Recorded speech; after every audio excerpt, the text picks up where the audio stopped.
It is a pleasure to welcome back to the program the proprietor of Hullabaloo, of course, Digby. Welcome, Digby. So, Digby, I'm just been on an emotional roller coaster with the president funding all these Muslim museums around the country, and then to find out that was just a piece of satire from a satire site. I don't know what to make of it. I can't believe. I don't either, because it was so believable. That's one of the. You have to forgive the poor girl, because how could she know? I mean, it was just so obviously could be true. Of because course, that's just the kind of thing that he does. That you can't really blame her. I mean, the satire is dead in this country because the president is commonly funding various Muslim institutions around the country out of his own pocket. So why wouldn't they? And announcing it, of course. I mean, that's of course. Well, he needs to signal it to his Muslim allies, right. around the world, and the terrorists, of course. Yes. So, I mean, who wouldn't believe that? And obviously, she's a very bright girl, and, a welcome addition to the Fox News family, no doubt about it. I love the fact that Tucker Carlson is now on Saturday Fox and Friends. He's actually sunk lower than Dancing with the Stars, which I wouldn't have thought was possible, but it's actually happened. Wait till they have Dancing Fox and Friends on Saturday. That's going to be the lowest ebb. Oh, now that I might watch. Yeah, that I could actually watch. Now, let's talk about, I mean, I want to get to, there's this really fascinating Democracy Corps research document that's floating around that sort of tells us maybe not anything terribly new about the Republicans, but it certainly sort of makes us understand what is happening out there. But before we get there, let's talk a little bit about this the New York Times piece that that came out. I guess it was on Saturday. And it really just sort of outlines how this has been an ongoing project. This shutdown has been literally been planned since, for months, if not for years at this point. And, in many respects, we're seeing a civil war play out in the Republican Party, but the rest of us are sort of the casualties. Yeah, that's a good way of putting it, actually, isn't it? Although I'm really questioning after reading that, and that's following on, an earlier revelation about this. It was called the Williamsburg Accord, which came out of the Republican retreat that happened in January, in which they sort of strategized their approach to trying to get the sequestration numbers set in stone, and that actually worked. They agreed to a short-term continuation of the debt limit in order to get sequestration, actual budget numbers hardened. And then this thing in the New York Times indicates that this has been every one of these Republican institutions or conservative institutions working together over the course of many, many months to get this, create these sort of crisis moments where they can basically enact their agenda. Primarily, in this case, the defunding of Obamacare. It's very interesting to me because this has been happening in plain sight. Were the Republicans unaware of this? Is that really? The Democrats, were they unaware of this? I don't know. Was the press unaware of this? Because it seems to me like what we're seeing now is a very, very well laid out strategy. And it's, suddenly we're here and everybody's going, oh my God, these people have gone crazy. They're like children. They're having a tantrum. They refuse to accept what, the reality of, whatever their reality is. And all last year, all we heard was how the Republicans were dying. They, the demographics were against them. They would never win again. They were, and all that may be true. But in the meantime, there was this short-term strategy going on to, bring us to these crisis points that nobody knew about. And it's fascinating. By the way, important to note that it's very heavily financed by their big money boys, particularly the Koch brothers, who I wish $200 million they've put into this. They have a group called the Freedom Partners Chamber of Commerce. I mean, one of the most bizarre things about this New York Times piece is just the amount of times the words freedom and I mean, just like the liberty for Americans, for freedom, liberty Americans, freedom loving Americans, and $200 million to nonprofits that were specifically set up to essentially wage this battle against Obamacare. And what's also fascinating to me, and we have a clip of Mike Lee, who is on the Hugh Hewitt show, whining to Hugh Hewitt. We'll play it later in the program, but whining about how his fellow senators were really mean to him and to and the Republican senators. And as far as I can tell, I mean, what's fascinating here is that there's just a series of delusions that have taken place, arguably on part of the Obama administration. I say that arguably only to the extent that starting with the sequester, which was the Obama administration's plan to get everybody to the table for a grand bargain, then with the sort of the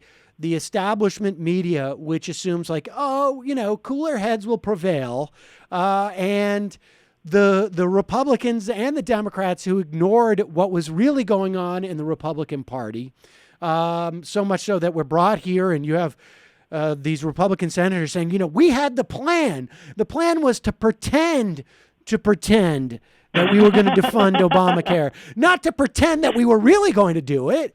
And it's all just sort of set up on this notion that everything's going to take care of itself. And it's this sort of delusion as to who the Republican Party really is.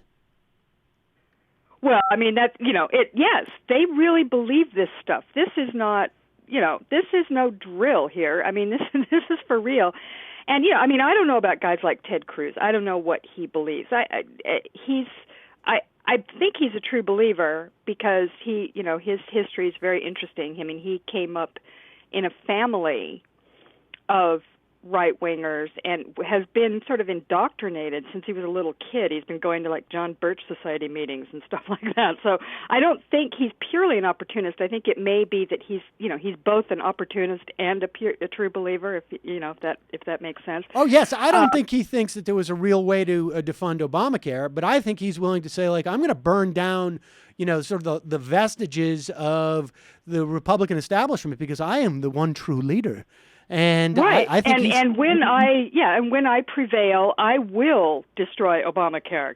Don't worry, I will take care of that. I mean, I think the goals are real. I Yep. mean, I think he actually believes in those goals, but I just don't. I don't think he's a cynic. I guess I should say he's just an opportunist and a true believer. But these guys, the Democracy Corps memo, which you brought up earlier, is very revealing about this, about how they see this. This is, and it's not like it's anything really new, as you point out. This is something that those of us who've been observing the right for a long time know. I mean, it's just obvious. But it's interesting seeing how they framed it in this memo, because I think it may actually be revealing to people who don't follow it as closely.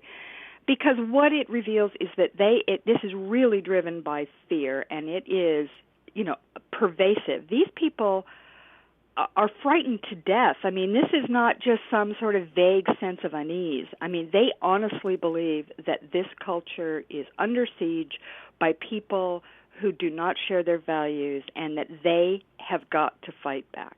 They have to fight back. And they sort of drew out the various strands of the right, by defining it as evangelicals and the Tea Party being the two the biggest conservative blocs, and they overlap in certain ways. I mean, I've always felt like they're basically the same group, and there have been previous studies which sort of indicated that. In this, they separate them out, but where they really converge is on the idea that they want people who will fight back, and not just fight back the Democrats. That goes without saying. They want them to fight back the Republican establishment. And that's the biggest part of the Republican Party, the so-called moderates, which I used to just call conservatives, right. before they the Republicans went insane. They're just like conservative. They are about a quarter of the Republican Party, and they are, and a lot of them are evidently women, which makes sense because there's, a lot of the women may be more socially liberal than some of the men. And, they are really marginalized. It's a very, very, it's getting to be a very narrow group. But these people are motivated almost entirely by fear and paranoia. And, yes, there are things in our culture that you can see why these people, the loss of white supremacy, for one thing, that's right. kind of a problem for them.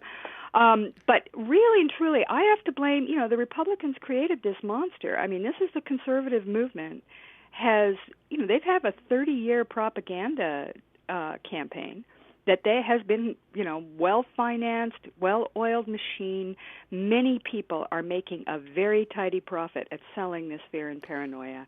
And, at some point or another, it was going to end up where we are now, with people really believing this stuff. And, we haven't come to violence yet. I'm not predicting that we will, but certainly, the way that they talk about what's happening, the way they feel about what's happening in this country is, it's their fear frightens me because it's so completely at odds with any sense of reality that it's scary that these people are, this paranoid. On the front page of the report, there's a word cloud, which is, for people who are unfamiliar, this is essentially where they create a visualization of the words that are most prominent when referring to their state of mind. And the biggest words are worried, concerned, scared, discouraged about the direction of the country. And what's fascinating to me about this document, and again,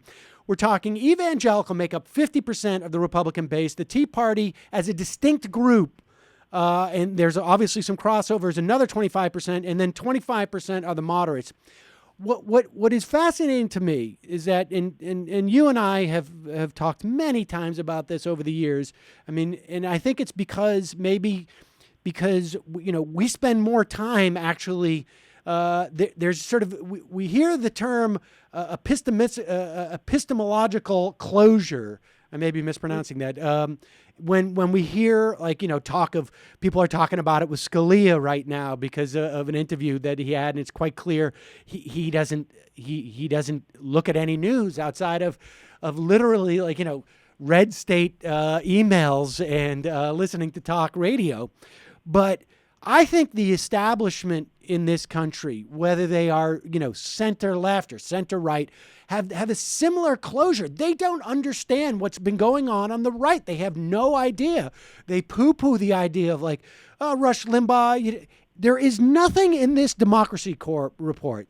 There is nothing in the words of Ant and Scalia that have not been said over and over again by Rush Limbaugh. And they don't understand that basically the base of the Republican Party, the vast majority of the Republican Party is essentially are like they think they're in Masada. They think that the gays are coming for them.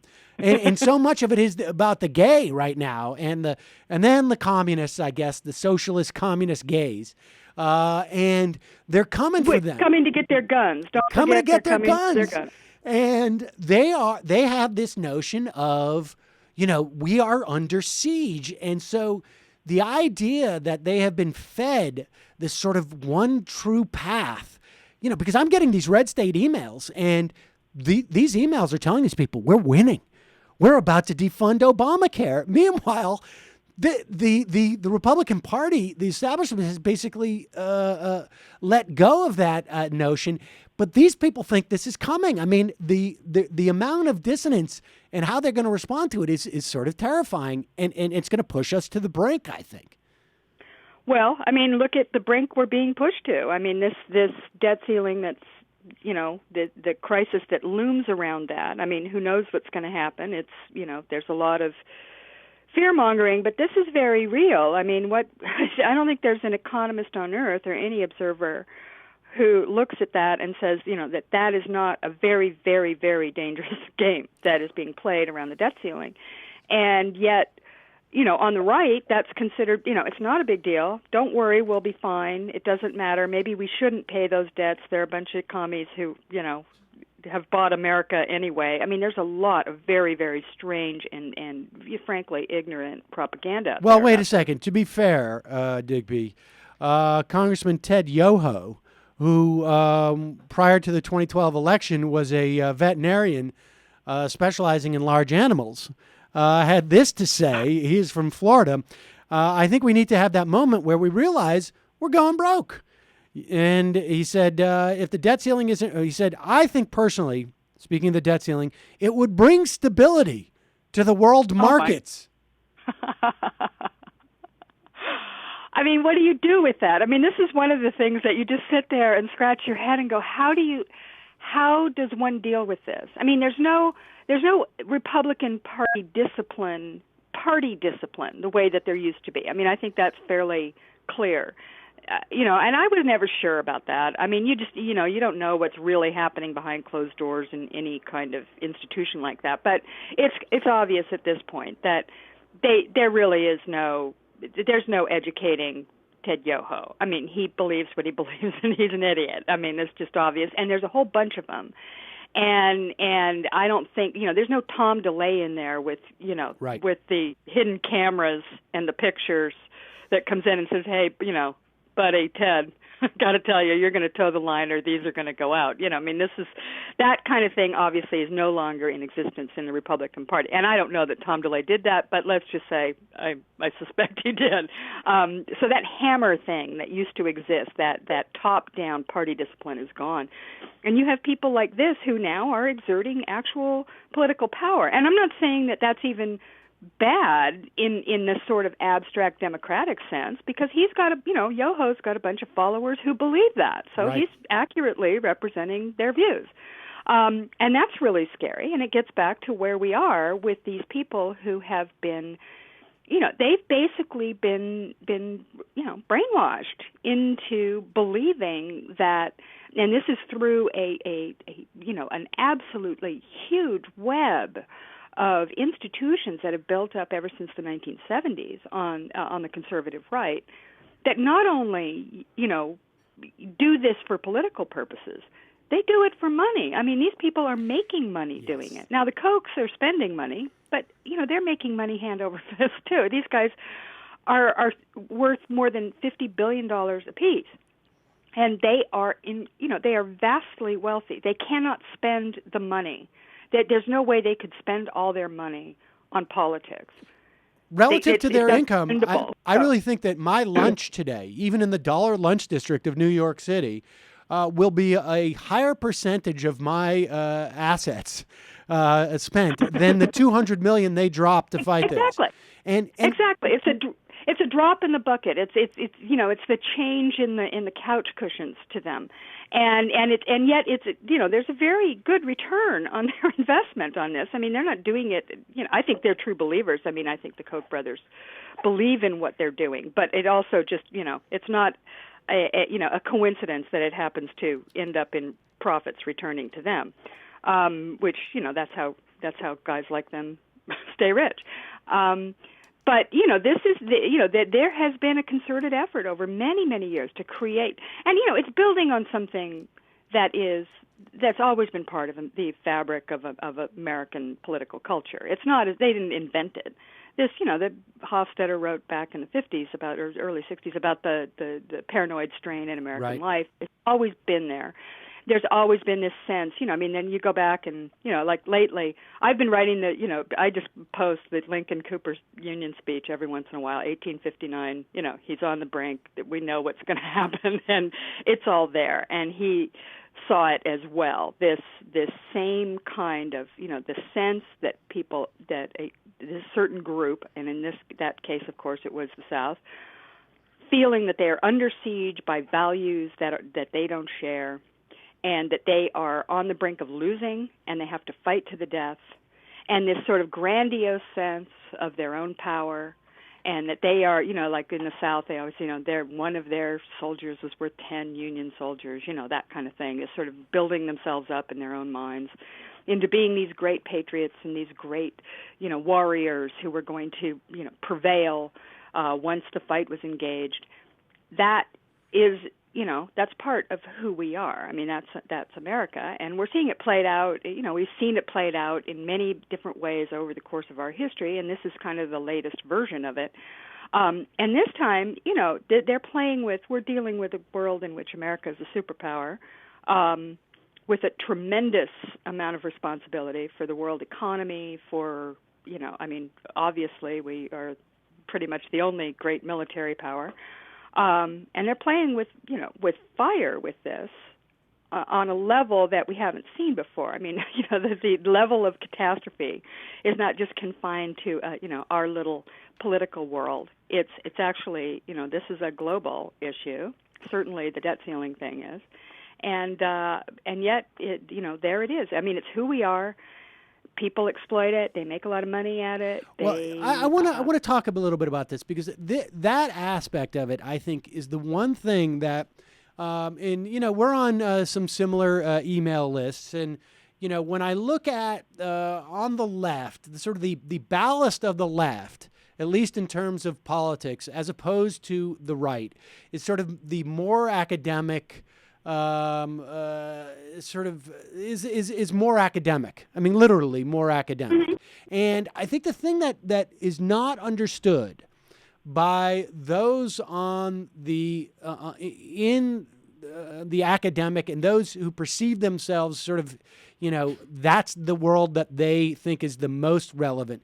The part that they don't seem to understand is that the calculus that people are making never takes into account the fact that this $200 million and the literally probably billion that the Koch brothers have pumped into this machine, this money changes the calculus of literally tens of thousands of people who make this up. I mean, I think people like you and I are in a sort of a unique position to perceive this, because we're in sort of a similar business, but there's just no money there.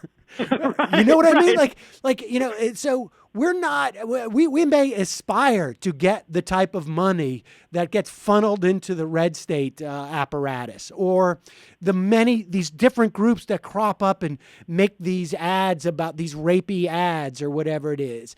But there's just so much money there that there's no incentive, even if they don't see the sort of a long-term strategic benefit. There is a benefit, and that is, I'm part of this machine and I'm getting paid. And so it's much easier for me to see the strategic benefit because I'm richer because of it. I mean, I think that is of course. The most underestimated aspect of what's going on here. Yeah, I mean, it's a huge part of it, and there's more money in it than ever. It's not, there's always been some money in it. I mean, these are the people who, originally created direct mail. I mean, they've been doing this stuff for a very long time. But the money has exploded. Yes. And, part of that is because the 1%, many of whom are willing to throw vast sums of money because they have it. Like we said, it's chump change. This isn't a lot of money to these people. They can support, talk about job creators. Yeah. I mean, they're creating these jobs, among right-wing professional political propagandists and operatives.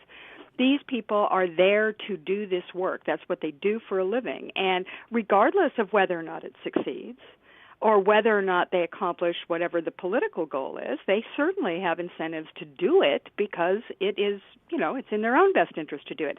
And I think what you said is right. I mean, the reason that we know this is because we know by trying to do the things that we do, to get the word out, to just kind of, say something once in a while that might be mildly educational to people who don't read academic tomes or aren't part of the the circles of the elite on the liberal side, that how much money it takes to do that Yes. sort of thing. I mean, to do a radio show, or to have a series of radio networks, or have a TV show, or do those kinds of things, to be able to support that stuff, it is very expensive. I mean, media is not cheap in this country, and basically, how valuable that is, how much it enhances your ability to get your message out, and they're organizing on an actual political level as well. I mean, in that article, the New York Times article, did you read that thing about how Heritage Action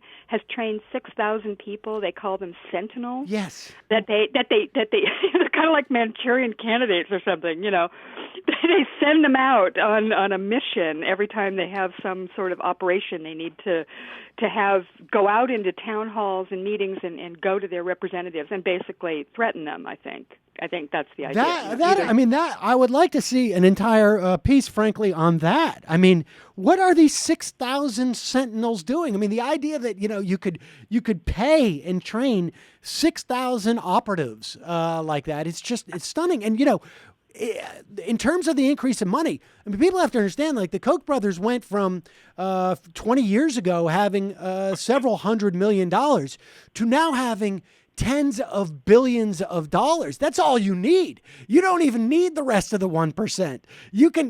This whole thing can be financed. You're financing people have to understand, like, this is the functioning of a major international corporation that they're financing just to basically put out these messages. And I think it's the most underreported. I mean, we talk about all these numbers, but I don't think people draw a straight line between all the people who are just simply enriching themselves. And, frankly, at the end of the day, we used to think of Republicans as people who they're Republican because they don't want to pay taxes. In other words, they want their net dollars at the end of the day to be higher because they don't want to pay taxes. Well, now they're just getting it in terms of all this funding. And so, if we just have the lowest tax rates that we've had in generations, that's good enough for us as long as I'm getting paid to talk about this other stuff. Yeah. Yeah. And, this other stuff, basically, I mean, we sound, I hesitate to sound like, sort of predictable here. But the idea that these wealthy people are exploiting and manipulating a bunch of frightened, average white people who have a certain, shall we say, fear of the demographic changes that are happening in the U.S. and various other things. They feel like they're religious people who feel like their values aren't represented, and, et cetera, et cetera. In other words, these guys have a group of people they can exploit with a lot of demagoguery, and they're doing it. And they're doing it with a vast amount of money that is completely expendable for them. They will never reach a point. Honestly, I truly believe this. These people will never reach a point where, they say to themselves, you know what, we really spent too much money. We're going to have to pull back on the political thing because, we've gone through way too much of our money. They just can't. They have so much that it doesn't. They could completely overwhelm the political system of both parties and still have a vast fortune. That's how much money they have, and this is. They will continue to do this because it's actually working for them. I mean, one of the things we haven't discussed is the fact that these sequestration numbers, yes, the numbers that basically were the Paul Ryan budget numbers, they weren't the specifics of the Paul Ryan, how the numbers were dispersed in the budget, but it was the overall numbers. Essentially, the Democrats agreed to that number. Steny Hoyer was on the floor of the House when they were having their big argument over the shutdown, saying, "We took your number. We have your number." Right. It's not good enough. So in that sense, just in the sense of that, the clean CR that the Democrats are asking for is already a gigantic capitulation to an absolutely horrifying reduction in government. It's not enough. They're going to want more. Indeed. Well, the Republicans have they've scored the touchdown, and then they said, though, actually we haven't because we just pushed the goalpost another 50 yards. Yeah. And that's what keeps happening. So the idea that they're losing or they're going to fundamentally hurt themselves is to the extent that they are going to injure themselves, and I'm not quite sure that that's the case, they've done so in victory, not in defeat. Oh, absolutely. And it's interesting because there are certain people that kind of give the game away. They can't help it. Grover Norquist, who is an extremely arrogant right-wing operative, very, very in love with the sound of his own voice. The quotes he's given over the past couple of weeks have been very telling. I mean, he's saying, look, we got this one. We did it. We already gravy, got, right. Anything that happens next is gravy. Everything else is just, icing on the cake because we got what we wanted. He said the only thing we have to do is to protect sequestration. I mean, he is absolutely saying this is it. It's the shrinkage of government. It's the spending cuts that are the key to their long-term success. And he knows that. I mean, obviously, he's now agitating for the, quote, entitlement cuts, which is, the big enchilada. If they can get them, particularly if they can get Democrats to be the ones to, to laud that as a victory of some sort, they will be in, they will have really accomplished a lot. Now, they need to keep the troops fired up, as we've been saying. So they're dying, they're losing, the other side is overwhelming them. The Democrats are, they're taking over the world, the Muslims, whatever. They're we're killing the greatest generation. I mean, they're going to keep doing that because that's what works. But the fact is that the real operatives, Paul Ryan, Grover Norquist, those people, they get it. They get that in incremental ways they are winning and against great odds. I mean, it's quite a victory to be able to do that from a majority in one house of Congress. It's I don't know, is it unprecedented? Have they ever done that before? Well, I mean, the interesting thing is that now we're hearing the so-called reasonable Republicans saying, "Hey, maybe we should have that grand bargain after all, where we cut Social Security." And you and I have talked about this for years, and you have over the years made it very clear, and you have repeatedly pointed out that upon entering office, before even before the inauguration, the Obama administration officials were talking about so-called entitlement reform and a grand bargain and cutting Social Security and cutting Medicare. And, the question I have for you is, what do you think? I mean, how does this, it's impossible to predict, obviously, right now, but I mean, how concerned are you about that? I've seen over the weekend, Dave Weigel was on Up with Steve, and he said it's actually made the grand bargain harder to get to, but I'm not so convinced that we're at that point. Give me your sense. Well, I don't know. I get what Weigel was saying there, which is, that they've now, because they've gone so far out on a limb on Obamacare, that this is now, it may not be enough. I think what he was saying is that, the right wing isn't going to settle for a grand bargain. That's just not, it doesn't give them what they need. But, the part of the, a lot of people that I've been reading in the press are sort of seeing, you have to look beyond what's happening in the interim. I think that I believe that the president and the White House and the Democratic leadership understands that they made a big mistake in 2011 by allowing the debt ceiling to be used in any way as leverage. And what they ended up doing, and part of it, you have to be sympathetic to them in some ways. They were facing a re-election, so taking the debt ceiling to the end with with some kind of economic catastrophe on the other end would have spelled doom for their reelection, and God knows what would have we would be looking at President Romney now, or maybe worse, maybe we'd have President Bachmann. I mean, who knows? Right. But so I have some sympathy for the position they were in 2011. But the result is that the Republicans now see the debt ceiling as a reasonable tool for them to use to get their agenda enacted, and that's a very, very bad and dangerous thing, because in the hands of these crazy people, it's not just something they can say and then everybody will get behind closed doors and agree. These people are taking it all the way out. So I think the White House, I believe them when they say they have to separate the debt ceiling from anything that happens on the budget. They cannot do that. But what that actually means is It's more of an optic thing than it is reality, in my view, which means that because the Republicans aren't just going to walk away. It's not, this idea, I think that Democrats are working themselves up into some kind of, delusion that the Republicans are going to come in one day and just go, you know what, you were right, we were wrong, and we're sorry, and here's your clean debt. Here's your world economy. It's fine. And we're sorry. Here's your world economy. We realize that we went too far, and we feel really bad about it, and we're going to be much better in the future. Please forgive us. I mean, that I think is pretty delusional, but they seem to think that they don't have to give anything. Now, I understand that the White House is refusing to give anything on the shutdown and on the debt ceiling overtly, because that right. They have to make this line in the sand, because otherwise every year we'll be doing this. But that doesn't mean a deal isn't going to happen. It has to happen. The Republicans have to get something. They just do.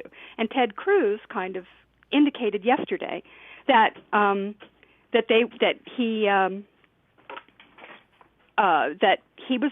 he thought that they would be willing to settle for some entitlement reform, something on Obamacare, meaning probably the medical device tax, some kind of overall agreement. Now that says grand bargain, right? I mean, but he specifically said that they would not accept any tax increases, which is what the White House has been holding out for. My personal belief is that I think that at this point, the White House may very well say, reversing some of the sequestration cuts in exchange for the chain CPI, that might make sense to them. Not around the debt ceiling. What I'm afraid of is a couple of things. One, President Obama has talked about we would be willing to just accept revenue increases through loophole closing, which of course is a joke, because those loopholes open right back up after the deal is made. But also, I think your point about this being about optics, in that the president does not want to have as his legacy the use of the debt ceiling in future generations as leverage. And so for him, I don't think the concern is that he'll be seen as caving or negotiating if he can get some type of some type of change in the process that would not allow this to happen again. So in other words... That's very good. I think I hadn't thought of that. That's an excellent thing. Yeah, that would work. Absolutely. That's what really scares me. Is because then they could have their win. They could, have leveraged something from the debt ceiling. He's willing to show a cave on that for a little understood, whatever, the McConnell provision, the Gephardt provision, whatever it is that makes the debt ceiling not come up again. So his legacy's intact in that regard. And then we also know that I genuinely believe the Obama administration feel, based on the Clinton welfare reform model, that reforming entitlements, i.e. cutting entitlements, is a legacy winner for them. I believe that too. I mean, they have, you and I both know that there are many people who want to portray this grand bargain, notion as only a reaction to the terrible Republicans who've been demanding this. That just is not historically accurate. The Obama administration has from the very beginning wanted to tackle these big problems. I think we all know that from the 2008 campaign, he was going to come in. He's going to be the Ronald Reagan of his time, a transformational president. And part of what that was what they termed reform. And it was reform in a number of different areas. First and foremost, health care, check. Then there was tax reform, and I don't know if they're going to get that, but there is still time for that. And believe me, that's one that's not going to accrue to the benefit of the good guys either. Right. It just won't happen. And then there was this, quote, entitlement reform, some of which has already happened under Obamacare, some of the Medicare reforms that are there, and there's more to be done, which under a grand bargain that has been proposed over the last couple of years, Medicare falls under that too. There had originally been proposals to raise the age of Medicare. I don't think that will happen, and that's only because Obamacare is not fully implemented, and they can't genuinely say, don't worry, guys, you 66-year-olds, you've got something to fall back on. So they can't do it. But there are other cuts, and that's been part of the grand bargain. There are cuts, hopefully not to benefits, but to providers and what have you. Yes. Yeah. And then there's this chain CPI, which, by the way, it has to be noted, and not that I'm necessarily agitating against this, although I do think it should at least be debated before somebody does it, is a big tax increase. The chain CPI doesn't just affect benefits, which it does. It affects benefits for Social Security recipients and veterans, anybody who's getting any kind of government pensions or any kind of government benefits. Everything is now shifted, and you're going to be getting less than you would have. But you're also going to be paying more in taxes because it changes the tax rates. Now, nobody's made a big deal out of that. Grover Norquist is the only one who ever says anything about it. But and he could pitch a big fit about it too if it does come up. But I think the Republicans are okay with that. I think they're okay with that tax increase because it really only it is only relevant to the working and middle class. The rich get hit on a very minimal level by comparison. So I think that is, part of the calculation here of this whole idea of reforming. What was it? How does the president, he phrases it by saying, we need to reform the fundamental structure of how the government spends its money. And that is what he's talking about, is these things where we shift revenue, we shift benefits, we do all this stuff. So in the end, people look back. I think the idea is 25 years from now, they look back and go, wow, look what they did.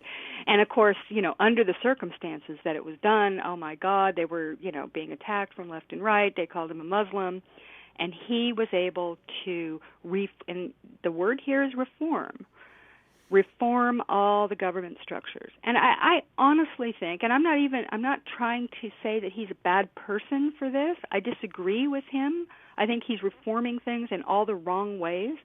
But, I do think he genuinely wanted to do this. Yeah. I don't understand why it's so important to say, well, he couldn't help it. I mean, I guess that makes sense to some people that, he's just this completely powerless, impotent, poor guy in the presidency who has he just can't do anything. He'd love to do some, much better things for the people, but he can't. So this is the best he can do. Oh, and I can assure you, I can assure you that every member of this administration who is involved in this, in the event that they actually do that, they will be saying 6 months out of office, we weren't forced for this. Was part of our agenda. I mean, they're going to say this proudly in the same way that we hear over and over again about how great Clinton welfare reform was, as opposed to, hey, it brought us an expansion in food stamps because people couldn't eat because of that when the jobs went away. Right. There's no doubt in my mind that they will take full credit for it after the fact. The notion that they've been bullied into it is just simply, I think, a way of getting there. Digby, always a pleasure. Thank you so much for talking to us today. We will talk again soon. Oh, thank you for having me, Sam. Have a great day. Thanks.